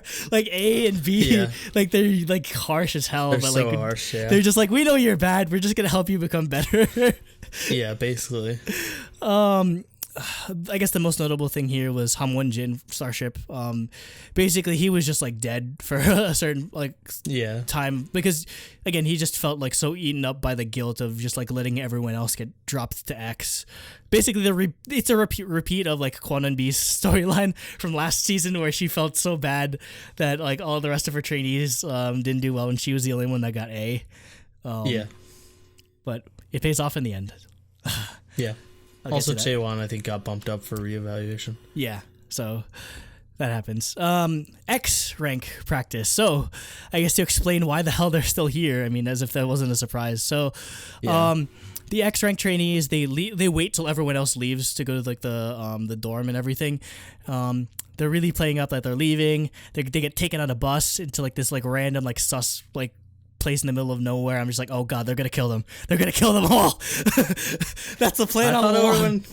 I thought it would have been cool if they took him to idol school. Like I was really up. Well, because I just watched through idol school. Yeah. So yeah, I was just like, it would have been cool because in idol school was they teach them the basics of everything. Yeah, because it was most of them didn't. None of them were like from big companies anymore. Like they were supposed to like have dropped their company and like signed with Stone or whatever. So, and like obviously a lot of them were trainees beforehand, but like some of them definitely weren't. And yeah, so like I thought it would have been cool if they took them to like the dorm and like they had it set up. So it was Produce X Idol School. Produce X Idol School. Oh, that'd be crazy. That would have been fun. And freaking, you know, Mnet would eat that shit up. Like they love promoting their own. I need Idol School season 2. Maybe, but we might not get one considering how long From is going. So they probably don't want it to like compete. Granted, well, I don't even know if they'll. Who knows if Mnet will still be doing these types of shows in friggin' 7 years. Yeah, well, it's weird because like their concept was like the people that got eliminated from Idol School were still training under Stone. Oh, yeah, so, like they're still all trainees. Yeah. Like they're just because they literally say that like that they're still going to idol school. It's just like the separate off show idol school. Yeah, I know that's what happened with like Jo Yuri and like pretty much everyone. Like Yuri, the people that showed up last season. Yeah, like, except for Jung Yuri, because Jung Yuri was the only person that actually made From His 9. So basically like X rank is basically idol school, where they're literally just teaching them the basics of the basics of the basics. So that because again, some of them they don't have much training at all. Yeah. So it's basically just a crash course just to get them like at least somewhat prepared for the reevaluation when they have to perform GMA. So it was nice to this is a good idea in all honesty, because instead of just like sitting there and laughing at how bad all the F-rank trainees is, it's like, why don't you just actually help them like learn? Yeah, like giving them more focused training was a good idea. Oh yeah, because they're teaching them like really basic stuff. Like Shin Yumi is teaching them like the blowing bubble like thing for like how just like controlling your breathing or breathing strength, like and the like dance your back strength and stuff. Yeah, from your diaphragm. Yeah. That's really hard. Yeah, because some people sing through their nose. Like when I try to sing, that's kind of me sometimes. But you have to sing with your stomach, man. so dance class, they're learning like really basic, like they're like steps, and they're learning like they're doing stuff that I'm learning essentially. In like my popping class, they're like doing like arm waves and arm waves are surprisingly hard because you have to like, because you need enough flexibility, and I don't have flexibility whatsoever. Like you have to like make like a 90-degree angle with your elbow, and like so yeah, they're just learning really basic stuff like that. And then they do like proper like the actual like choreography classes and everything. So they assigned Starship Hyunjung as like the leader for dancing, or like the one that's teaching them everything. It's just funny because he's like the youngest one. Yeah, he's super young. He's like a 14-year-old. And unfortunately, all that blew up into like a really big thing where, basically like Jaesung and Youngjun come check up on their practice and how they're doing. They know absolutely nothing, or not. No, some people know what they're doing. Some people don't know what they're doing. So they're just really like, why don't you know this yet? Or yeah, it was a giant. So like they played the part that they hadn't learned yet, but like some of them had learned it, and then like also then they asked them like, do you guys not know that? Or well, like later they were doing a different part, like the hand part, and like a bunch of them didn't do it. Or like a lot of them did it, but some of them didn't do it. And he's like, did you learn this yet? And someone said no. And then like, he's like, if you said no, like if you guys didn't learn this, how were some of you guys doing it? And the leader kid, what's his name? I'm really bad at names. Hyunjung. So yeah, Youngjun was like, I taught them this. And then that like made the one dude blow up and leave. Yeah, Youngjun was He's pissed. like, you're just like lying to us. Like you just said that you didn't learn this, but he taught you it. Like, what is going on? I felt it was bad just for a giant mess. I felt bad for Hyunjung because he shouldered a lot of like the blame. Oh yeah, definitely. It sucked because he couldn't even like he barely had time to practice on his own because he was so busy trying to teach everyone else, like like trying to catch up to everyone else's level. So I felt really bad because like they played the chorus and they hadn't learned the chorus yet, and he was like, they showed clips and like he was helping them so much that he never actually was able to learn the chorus to teach it to them because he was helping teach them like the other parts so much. And then also he was talking about how he felt hard to tell them when they were doing things wrong because they're all older than him. Yeah, that's the thing. Like they're all his youngs, so like it's hard especially if you know anything about like Korean culture. They really respect like the age difference. Like for you to even consider giving your opinion to someone that's older than you, or like someone that's like someone that's your like your sunbae. Like older than. Like it's mostly unheard of. Like they really respect that dynamic, so it must have been rough for him to just like do that. But I mean, after that, I'm gonna need more respect from you and Jacob. No. No. How dare you? No. I don't even call like, because Filipinos, we have like honorifics as well. Like I don't even call like basically instead of just like I don't know, hyung or like oppa or like that type of stuff, like we have for older brother or older like person, like cousin, it's kuya for guys, and then it's ate for girls. Like I don't even call my older sister ate. I'm really bad with honorifics because I mean I'm only like, well, yeah, you're American. I know, and I'm only like a year difference with my sister essentially, so like we're almost around the same age, so who cares? Yeah. Anyway, so they go back to actually like practicing, and like Youngjun walks in and he's like, "Oh, I hear how hard you guys are practicing and everything." So like he's proud of them and everything. So they're like all practicing hard for the reevaluations. Class A, like they film it and everything. I'm pretty sure it was a Samsung ad because there was a part where like, okay, we're gonna film for a reevaluation so we can watch it like a video, and then he's holding up his Samsung Galaxy S10 and he's like, oh, I can't get them all in the picture, so and obvious. he just so casually hits the ultra wide. And well, I even like the captions or something said something like, oh, he doesn't hesitate or something before he clicked. It was so bad. I think then obviously by Samsung. I think they are. Like at the end, you know how at the end they show all the sponsors. I'm just like, you couldn't be more obvious how it is. Like same thing with like when they do the subway later. Oh yeah, I was gonna say they have their usual subway break time that they always have every season. When we were in Korea, I did not see a single subway. Oh, we saw subways everywhere. What are you talking about? I don't remember seeing a single one. You weren't paying attention. There's subways. There are a lot of subways. Okay. Me and Jacob almost went to one in the toilet town because there was like the only restaurant in that whole area. Oh, okay. Luckily we didn't, and we went and got cheese. We didn't have to go to Subway.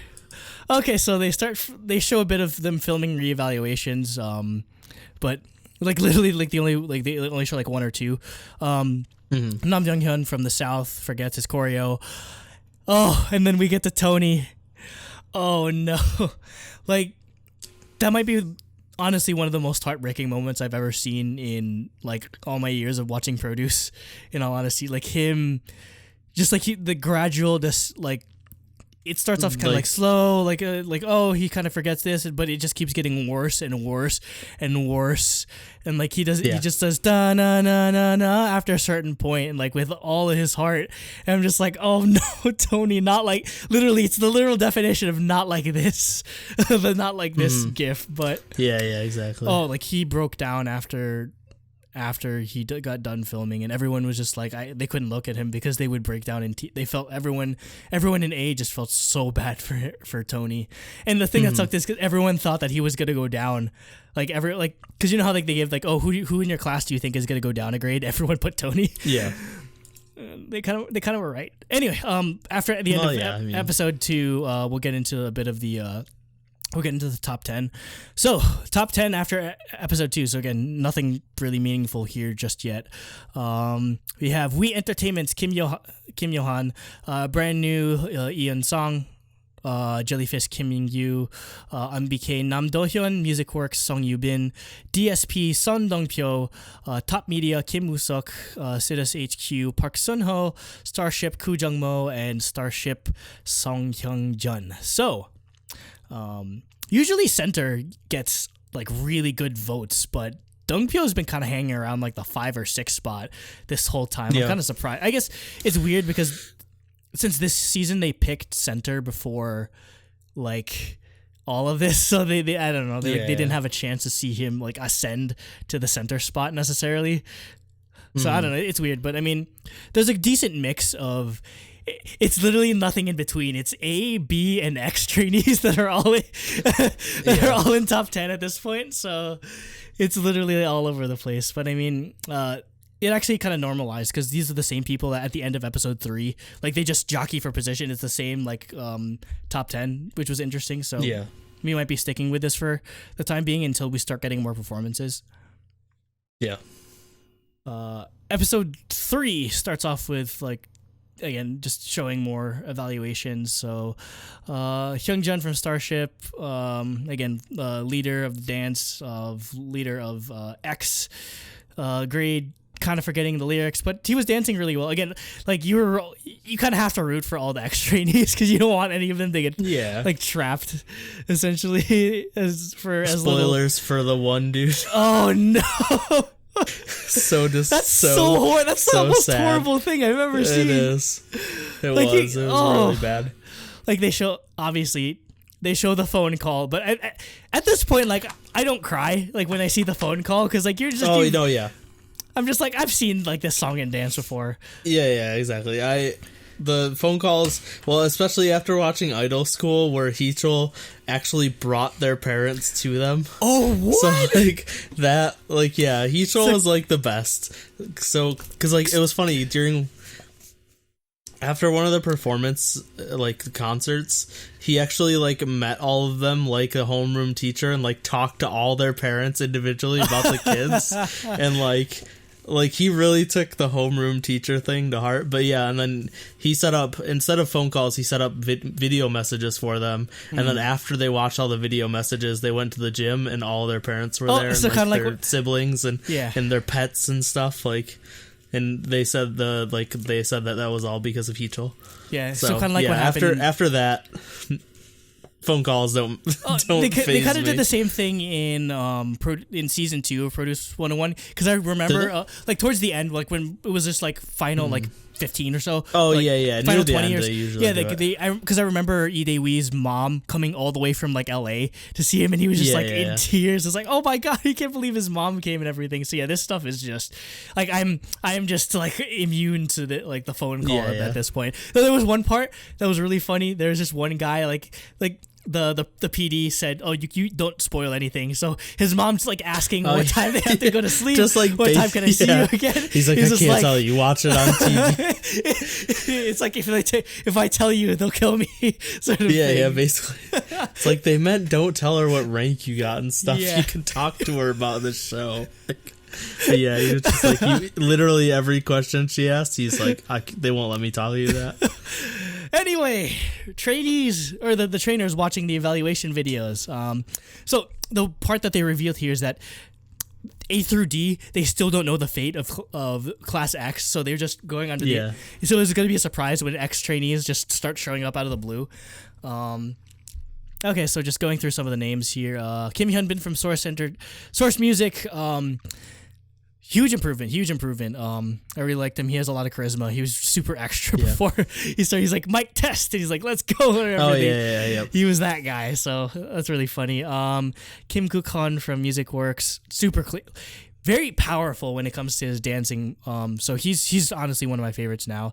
Dong Pyo obviously killed it, because, I mean, he was in B and ended up in A, so, like... And they love how they think he's cute, but he always tries to act like a badass. So just like really like cool, and if basically like any other like 13, 14-year-old kid just trying to act like way older than their actual age. What else? Choi Jin-hwa from Woozo, who had an A, he stopped singing entirely, which probably isn't something you should do in the middle of an evaluation. For Yuri from Esteem Entertainment, the former NCT trainee or prospective NCT member, he kind of like botches the evaluation. Wang Jun-hao from YG just stops in the middle of the choreo. Yeah, he just stopped. I'm just like, you are from YG, sir. Yeah, they hire like 15 choreographers for one song. And can't even figure out good choreography. Yeah, I was just, oh man, that was surprising. Surprising in other ways though was Hangi-chan from Fantagio. He was X, and then he really did well. I think he ended up like a C. Yeah, he went up to C. Yeah, so really good. Yeah, that might have been the highest in all honesty, going up to C, because nobody from X made it to like B or A as far as I know. So, no one from X made it to B or A. Yeah, so C was pretty much the highest. Kim In-kyu from Jellyfish. They were just, most of the X trainees, they were just happy that they were trying their hardest. They're like, again, the mentality with the X trainees is just like, we know you kind of suck, but you just have to show us that you're willing to put in the effort, and then like the talent will come later. Like that's pretty much. Whereas exactly. A and B, they need you to show that you're worth being there. Yeah, where you're worth having the A. You're worth having the A. Yeah, exactly. Basically, if the X trainees didn't give up, they were gonna go up to. They would escape at least an F. Yeah. Like so. Poor dude. Once again. Except that one guy. We'll get to it in a bit, but who else? There's Kim Min-so from Ulim. Oh, he messed up the diamond part, and I think Youngjun said he looked like... he does the Naruto thing. He's doing a Naruto jutsu. Yeah. Oh, no, don't do him like funny. That. Oh, God. There's one guy from... Kim Kwan-woo from Crazy Entertainment. Never heard of that company. Nope. He messed it up so bad, he's literally just like laughing at himself in the middle of the video. Yeah, that's like, better than like getting all sad and depressed. I guess, yeah. Like he kept going and was just laughing at himself for how bad he was doing. That's true. Which made them laugh. So they watched Tony. And was he the one who they thought said like I wake up at 4:30 2:30 in the morning? I was like, no, Tony's having a mental breakdown, guys. Oh, that was Tony. That's right. Okay. Oh yeah, like even they were like sad with Tony, like they couldn't even watch it. So finally onto the new grade reveals. New F rank trainees. Wang Jun-hao from YG went from C to F. Wow. I mean, that's not too surprising. Well, you just stopped, like, that's the thing. I mean, and again, just like, that is the blessing of the curse and the curse of being a part of a huge company, that if you don't meet their expectations, they're probably going to be a lot harder on you than, like... Oh, yeah, definitely. Ex-trainee from anyone else, from random company. Yeah, from random. Yeah. You can't use the word X. Oh, yeah, that's the thing. You can't use... random trainee. Random trainee from random company. So, he definitely fell victim to that. And maybe he's just feeling a lot of the pressure, too. Just like... He even said yeah. like YG trainees like make mistakes too, and I'm just I'm sure freaking young I'm sure the president really enjoys you saying that like in public. Yep, YG's just putting you in the dungeon for 30 years now. Yep. He's gonna throw you in there with freaking Lehigh. Actually, no, Lehigh got out of the dungeon. Never mind. No, she's coming. Yeah, she's gotta come back soon. He's gonna throw you in there with I don't know, the rest of Blackpink songs. I don't know, they're missing somewhere. Anyway, new D-rank trainees. Hwang Yin-sung from Woolim, the guy that said he had the guy that couldn't even say that he had confidence, ended up getting a B. Yeah. Like he just froze. Sung Hyun-jun, again, leader. He ended up in D, so that's great for him. I mean, just getting into D, like that's better than nothing. Yeah, and he screwed up a decent amount too. So like, yeah, it was nice better than that nothing. they were. Yeah, well, yeah, they gave him the benefit of the doubt because they knew like he was better than that, and plus he was an X trainee, so even just doing it in general, he was singing and dancing at the same time is like good enough. Kim In-kyu from X, from Jellyfish. Again, like the 1-2, like he's literally been 1, 2, and 3. He got D rank. New C trainees, again, Han Gi-chan, as we mentioned before. So Ghost Entertainment's Lee Sang-ho is the only member of X class to stay in X class, which means he can't participate in the filming of Jima. He just had to stand there. I felt so bad. Yeah, it was depressing seeing everyone leave except for him, but like he must have been really bad. Yeah, you must have fucked up really bad for them to like not let you even into F. And it wasn't even like it must have been so bad or so just generically bad because he didn't even get screen time. Like they didn't show his when you get screwed in screen time anything. And you stay in like the worst class, like exactly. That's a double whammy right there. He's screwed. Like he's basically not on the show anymore. There's basically no like paying attention to him. Like literally unless he like pulls like a rabbit out of his ass or something reversal. Like that. Yeah, like unless he like wins like a like one of the group competitions or like the battles, he has no hope essentially. So it sucks. New A trainees, Sun Dong-pyo from DSP, no surprise. Kim Chi-hoon from Brand New, both Up Tension members, Lee Jin-hyuk and Kim Woo-seok from Top Media end up in B. Lee Jin-hyuk from DSP and gets up there. He was originally in C. Ham Won-jin ends up in originally in D, ends up in A. Again, that's crazy how he was like literally like worried to death about like everyone else being in X and he himself lands in A. Like a really good story there. Kim Hyun-bin from Source Music ends up in A. And then they didn't show freaking Park Hyun-sol from Nest for whatever reason. Yeah, he must have like been sick or something. Yeah, because that actually happened. Like you don't realize it actually, but like for those that don't know like too much of the behind the scenes, but a lot of them actually like sometimes they have sick days and you just like don't notice that they're not there in filming or like they're just like they're wearing a mask or whatever. But yeah, they mentioned he went up to A, but he wasn't there, so like he didn't leave the show or anything. He just must have been sick or something. Injured.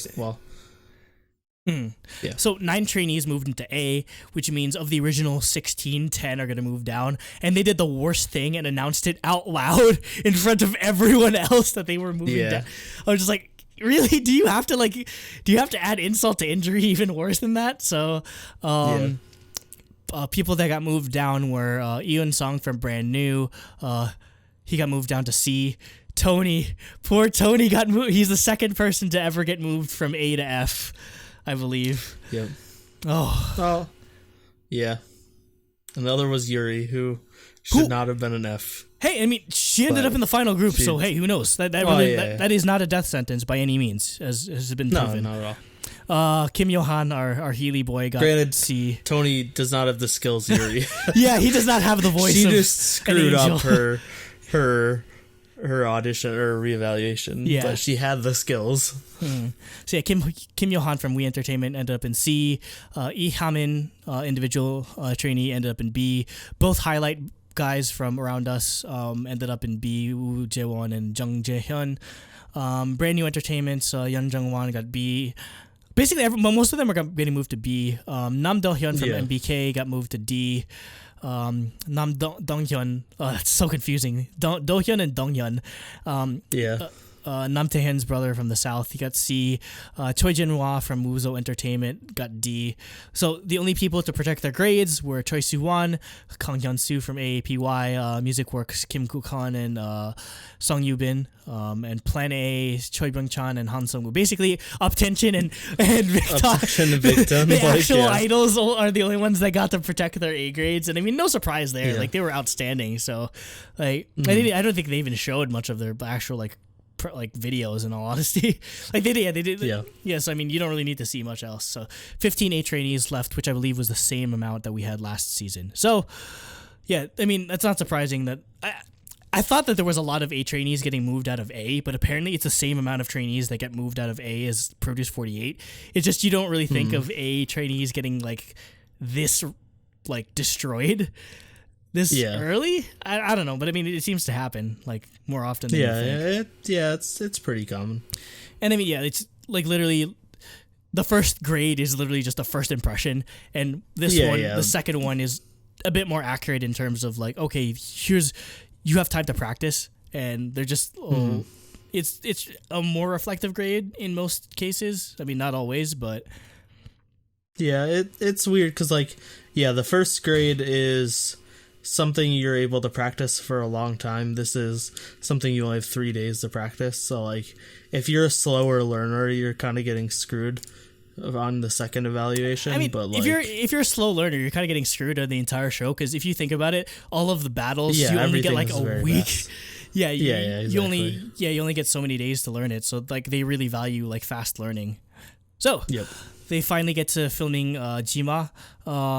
It was weird because basically I'm not even gonna go over like them like having a whole short list for, oh my god, who's the center, because we as viewers like literally know who it is already. Knew who it was before. And I'm just like it was kind of weird that they did that. Also, it just kind of feels weird just to build suspension for the people like in the room, I guess, that didn't pay attention until the show started airing. But I guess it was just weird not seeing them, because we're so used to the competition for like the center spot, like in that whole like voting thing, and it's so weird for them to just announce it when they're already filming Jima, because they usually do it beforehand.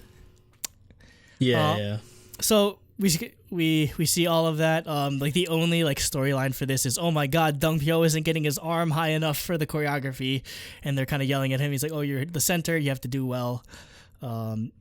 Yeah, he did well, obviously. He's freaking Dongpyo. So I still love this whole song and the choreography and everything, and just like the lean back move is probably like one of the most iconic of all Produce history, in all honesty. So this song has grown on me a lot more than I thought it would, in all honesty. How about for you? Yeah, I didn't like it at first, but it's grown on me too.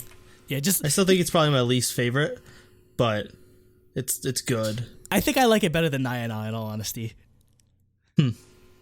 And let's say I can't agree. It's Nekoya Pick Me. No, Nekoya I'd put Gma above OG Pick Me, in all honesty. Yeah. I see. I'd go Nekoya, Gma, Pick Me, and then Nayana. Anyway, so basically they show it airing on M Countdown. They show reaction videos, even though CJ is just like super nuke happy with reaction videos, which I found hilarious. They show like dance covers as well. Maybe I should have done a dance cover and be like, let me host this goddamn KCON panel. I'll do the choreography. So we're not gonna cover like I'll just show end of episode 3 rankings, even though we haven't gotten to end of episode 3 yet. I mean, like, it doesn't matter by the time it gets covered. So, end of episode 3, we have Kim Yo-han keeps his 1 spot. Jellyfish Kim Ming-yu's number 2. Number 3 is Eun Sung from Brand New Music. Number 4 is Song Hyun Jung from Starship Entertainment. Nam Do-hyun from MBK is at the 5 slot. 6 is Kim Woo-seok from Top Media. Son Dong-pyo's at 7. Yeah, he's been dropping, in all honesty. I'm kind of worried. Again, like, we've seen that getting 1 or getting center isn't even a guarantee of you making the final group, in all honesty. Like, that, I mean, because Khan was technically, because they had like Sakura as a center and then Khan as a center, and like it wasn't a guarantee that Khan made the final like group. So Yeah, I don't know. Yeah. I'm kind of worried for Dongpyo in all honesty. And he doesn't get that much screen time compared to other people, which is kind of a surprising thing. Like when they do show him, they kind of play him up a lot, but I mean, they even went so far as to like show him in like bad situations. You think that's the thing, like they usually say like, oh, they're going to protect the center, or they're only going to show the good parts, but they really went in on Dongpyo over that arm thing, surprisingly. Yeah. So Yeah, definitely. Number 8 is Music Works Song Yubin. Number 9 is Koo Jung Mo from Starship. And Park Sun Ho is holding the 10 slot from Citus HQ. I mean, I can't really say, I don't know if we can really say much on top 10 rankings at this point. Like, it's super early in the game, but I mean, kind of predictable. Some of it, like, basically anyone that's getting a lot of screen time is on this list, essentially. Like, that's usually how it plays out in the early. That's how pretty much it always plays out. Whoever has the most screen time usually ends up getting in the final group. I mean, that's just the nature of a live show or a reality show like this. So, so yeah, we'll cover the performances or the group battle or it was called the group. It was, what is it, like that group X battle or something like that? They're adding like X in randomly for the really? Did they? I didn't notice that. Yeah, they called it the group X battle competition or I don't know. So yeah, we'll cover that in the next episode of ProduceCast. We're just gonna end it here. So just overall thoughts on the season so far before we get into our personal top 11s. Yeah. So far it's been good. It's more Produce. I mean, like, this is the fourth time I'm doing this. There's nothing surprising me or anything. Like I mentioned through this episode, like, it seems like the trainees are less experienced, younger, lower skill level, but it seems like that's happening every season. It's just getting like that more and more. But for reasons we mentioned, longer group, the group being permanent and stuff like that. But yeah, overall I'm enjoying it. It's Produce. it literally, like, at this point, if you're watching Produce, you watch for like the madness at this point. Yeah, basically.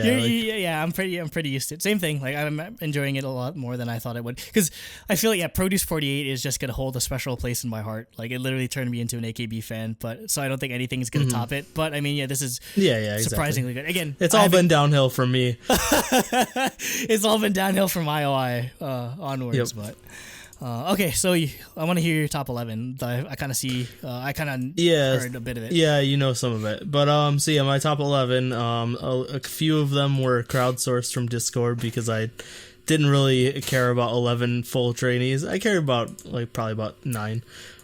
So I have number 1. I have Park Sun Ho, like I said, from Cities HQ. Number 2, I have Son Dong-pyo from DSP. Number 3, I have Choi Soo-won, individual trainee. Number 4, I have Han Sung-woo from Plan A. That's the Victon leader. Then Kim Dong-bin from Momoland, or MLD. Kim Yo-han from Wii, Healy's guy. Nam Dong-hyun from MBK.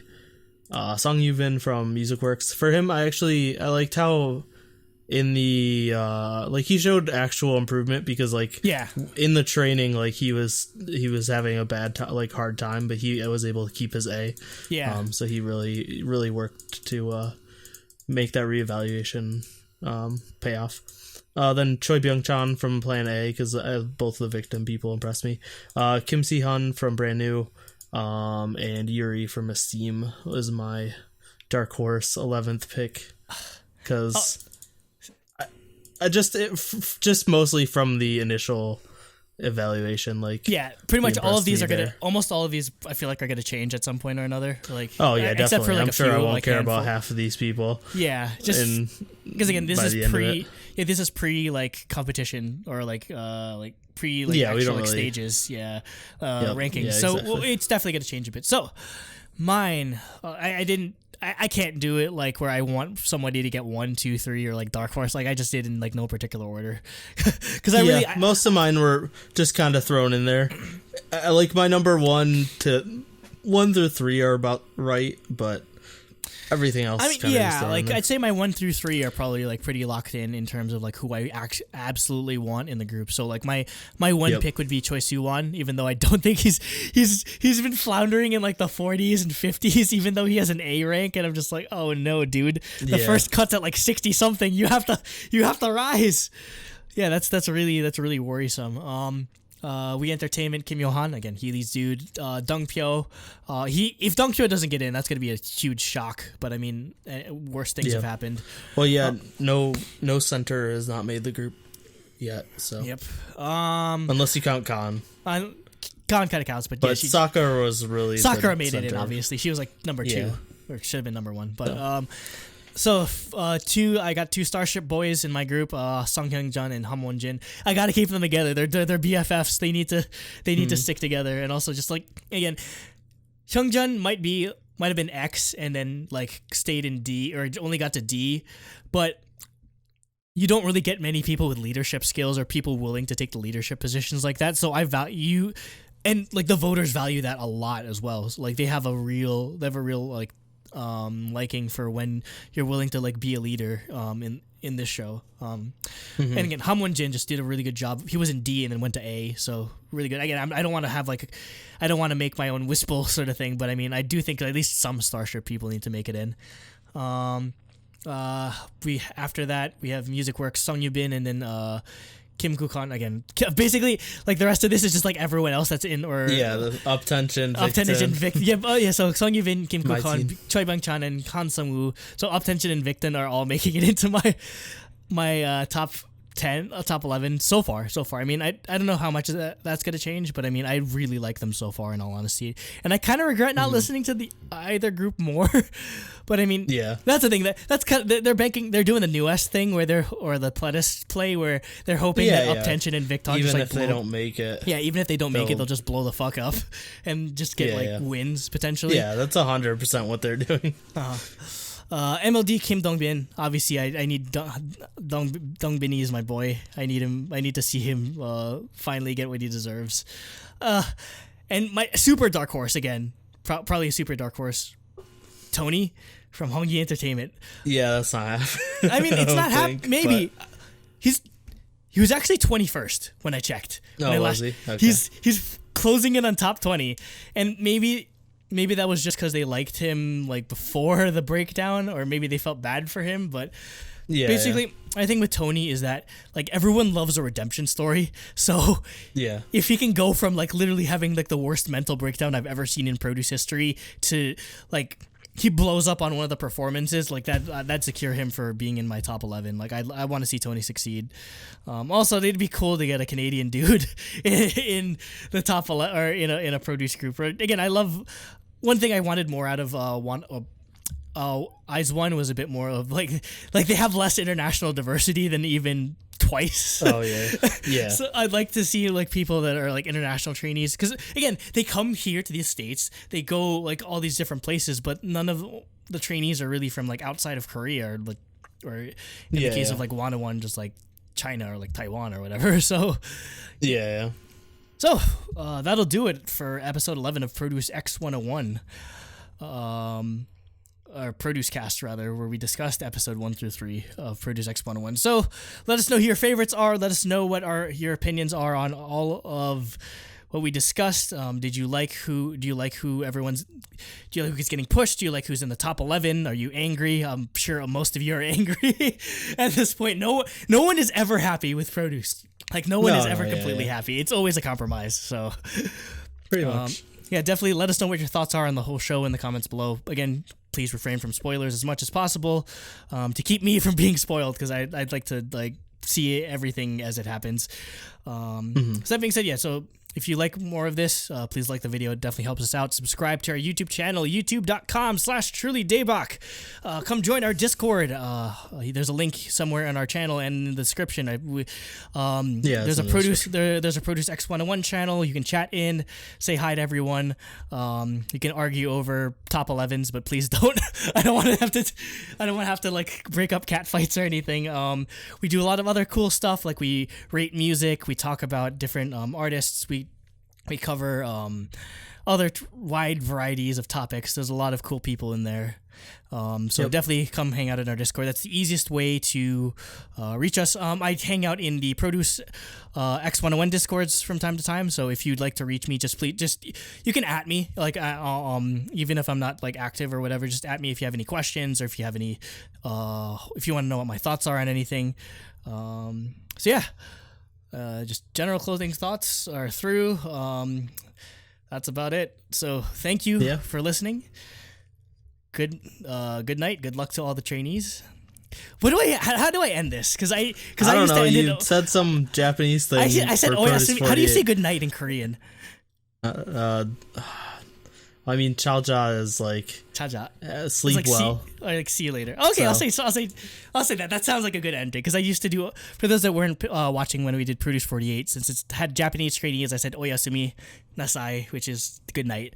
So thank you and chaja. Chaoja yo. Yeah. Chaoja yo. Determining that the policies of JYP Entertainment are not being followed, we have decided to terminate the contract of trainee Yun So-bin, who is currently appearing on Mnet's Produce X101. As a result, he will also be leaving the program. Mnet also commented stating that they'll try to edit him as much as possible out of the Produce X101 footage.